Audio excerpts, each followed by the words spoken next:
Obrigado, Sr. Presidente. Queria cumprimentar o Sr. Presidente e o Sr. Vice-Presidente do Tribunal de Contas e colocar e partilhar convosco algumas reflexões, algumas dúvidas e algumas inquietações, sobretudo depois de ter, enfim, feito uma primeira análise daquilo que é o vosso documento de reflexão e o vosso contributo para esta discussão na especialidade de uma matéria que eu sei que é sempre muito controversa e muito problemática no seu entendimento e nas suas consequências. Aparentemente, a razão invocada por Vossas Excelências para objetar alguma alteração ao artigo 5º tem a ver com constrangimentos. Eu admito que haja alguns constrangimentos de natureza legal, isto é, da aplicação daquilo que são o quadro legal da aplicação da lei do visto, digamos assim, entre aspas, e da sua aplicação, quer no respeito à legalidade, quer ao controle de dívida, etc, etc. De qualquer maneira, recordo-me perfeitamente da discussão que tivemos em 2007 sobre esta matéria e recordo-me já nesta altura se colocar como dilema, de um lado, a necessidade de reforçar a fiscalização e a intervenção do Tribunal de Contas e designadamente a intervenção ao nível da fiscalização prévia sobre entidades sobre as quais a opinião pública dizia cobras e lagartos já na altura. Estou-me a referir naturalmente à generalidade do mundo empresarial público. E a dúvida que me subsiste, eu vou insistir nesta tónica, é a de que se os constrangimentos de que os senhores falam são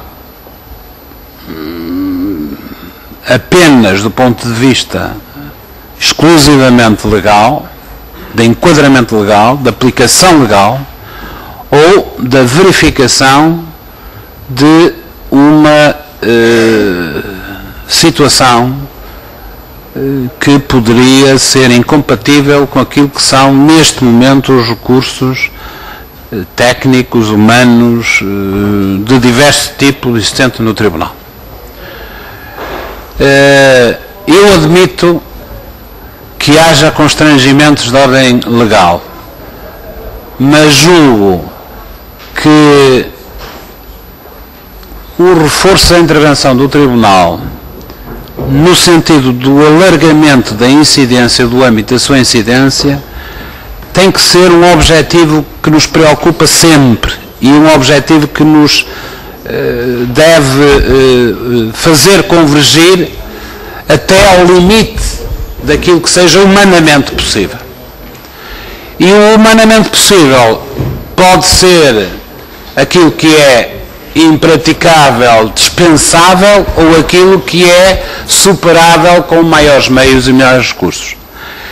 Eu não contradito a vossa opinião. Aliás, o Sr. Presidente do Tribunal de Contas já aqui disse que havia da parte do Tribunal uma disponibilidade para receber o que quer que fosse, mas permita-me, Sr. Professor Guilherme Oliveira Martins, com a frontalidade com que o habituei a tratar ao longo destes anos, receio bem que os constrangimentos não sejam apenas de natureza legal ou de natureza do seu enquadramento.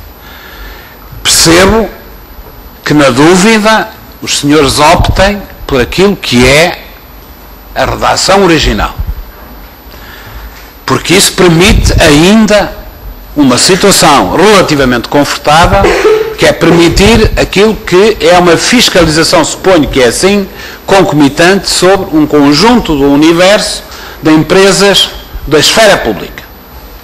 Mas julgo que hoje em dia, mesmo que, tal como no início disse, que era preciso alterar a legislação do contrato público, do ajuste direto, etc., e é verdade que deveria ser também incluída nesta necessidade de alteração a de funcionamento do conjunto das empresas públicas para as adequar à legalidade compatível com a vossa intervenção. E eu suponho que o Sr. Presidente não terá dito esta necessidade de alteração legislativa, que, dada a dimensão da contratação que hoje envolve as empresas públicas, talvez fosse a via necessária e não a via urgente e não o contrário.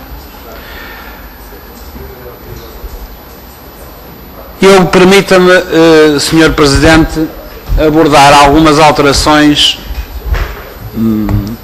que são propostas na lei. As alterações ao artigo 5º, vou continuar nesta senda, digamos assim, tem a ver com o reforço, o artigo 45, perdão, os efeitos do visto. E os senhores dizem nada a ter a opor a esta alteração, suponho que é assim, o artigo 45 não tem nada a opor. Não comentam o valor, isto é, os efeitos do visto vão passar a bloquear, mas não encaram nesta matéria que eles produzam efeitos de paralisação sobre os atos ou contratos visados. Isto é, estão de acordo que se fixe um valor, mas que se funcione nos mesmos termos do número 1 deste artigo 45, digamos assim. Isto é, a produção de efeitos esteja do mesmo género. A minha pergunta não tem a ver com o valor, tem a ver com os ajustes diretos, ao qual a norma do número 4 não é aplicável. E a minha dúvida é esta, Sr. Presidente do Tribunal de Contas, é se, de facto, hoje em dia, mesmo sabendo que há tal transparência de que o Sr. Presidente, o Sr. Professor Guilherme Oliveira Martins agora referiu sobre os ajustes diretos, que eram garantidas a transparência, eu duvido que sobre alguns valores destes ajustes diretos, ou estes ajustes diretos, fiquem fora deste disposto no número 4. Isto é, que não se fixe também um valor de intervenção para os ajustes diretos à semelhança daqueles que são os contratos ou atos, enfim, constantes do número 4. Isto é, se nós estamos dispostos, nós sabemos, por exemplo, que este ano até setembro, enfim, foram mais de 30 mil concursos adjudicados fora da contratação por ajustes diretos. 90% ou 95% dos contratos estabelecidos no nosso país são por ajustes diretos. Eu admito que haja muitos que são dispensáveis. Eu admito que haja muitos onde a regra da concorrência seja verificável. Agora, o que eu não concebo é colocar fora da esfera do Tribunal de Contas a possibilidade de intervenção em tudo aquilo que seja ajuste direto. E, portanto, se é verdade que se fixa um valor no número 4, por que razão não se deve fixar um valor igual, do mesmo tipo, para os ajustes diretos, que têm a dispensabilidade prevista no número 5. E ficava com estas duas perguntas nesta primeira fase. Tenho outras relativamente ao artigo 45, 46, 46, 47 e 65 que deixaria para uma segunda ronda. Sr. Presidente, muito obrigado. Professor Guilherme Oliveira Martins, como é evidente, eu não quero falar em questões concretas, não quero invocar as obras que aqui foram referidas pelo deputado Paulo Batista Santos, e bem, não quero invocar aqui desdobramentos de obras que toda a gente conhece, designadamente na parque escolar, para efeitos de, enfim, eu nem quero comentar os efeitos. E também, naturalmente, eu observo esta proposta de lei completamente despido ou desligado de qualquer memorando, o senhor. Sugeriu-me a intervenção do Sr. Deputado Michel Schleifer exatamente isto. Porque quando nós falávamos da necessidade de agir e reforçar as competências do vosso tribunal, do nosso tribunal, permita-me essa expressão, era em 2007, e muitas das ideias que aqui estão, já nós a discutíamos na altura. Não foi preciso vir nenhuma troika, nem estou agarrado a nenhum memorando para invocar e refletir e discutir esta proposta de alteração. Atenção. Prosseguindo a minha senda de alterações aos artigos, professor Guilherme Oliveira Martins, o artigo 46, incidência de fiscalização prévia,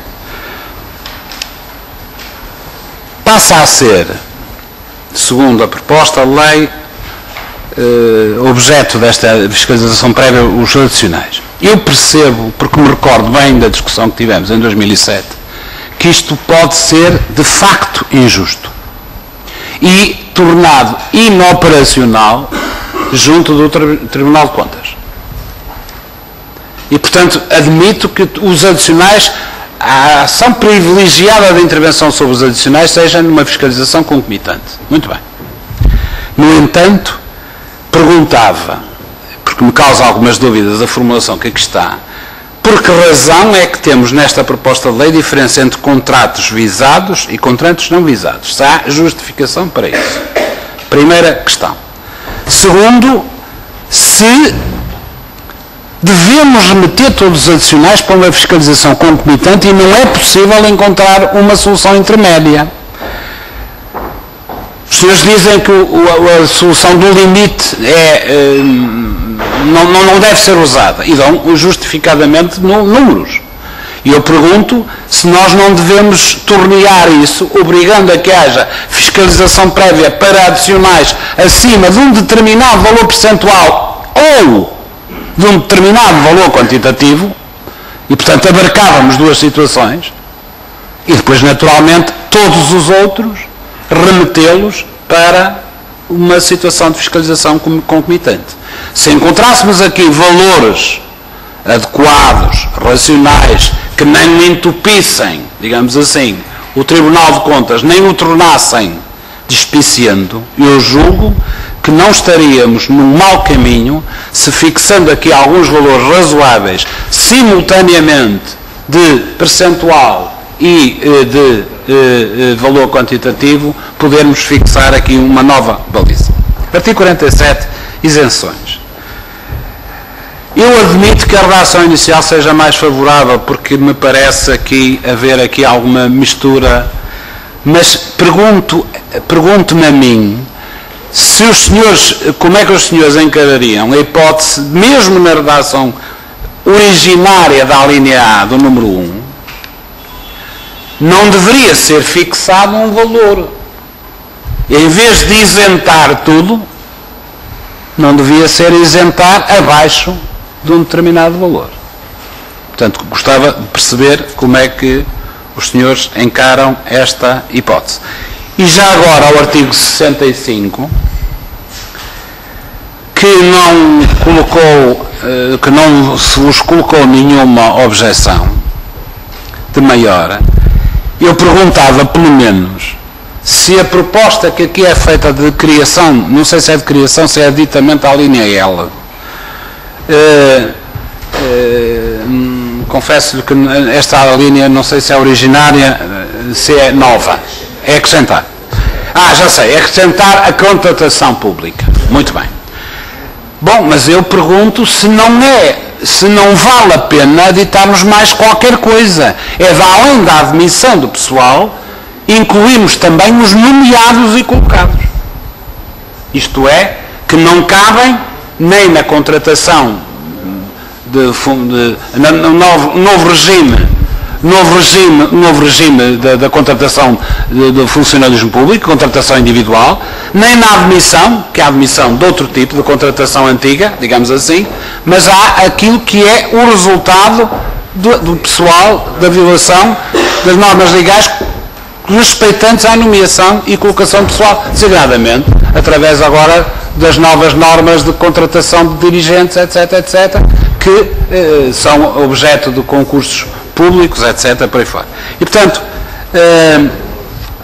são três reflexões que vos convidava a fazer e a partilhar connosco.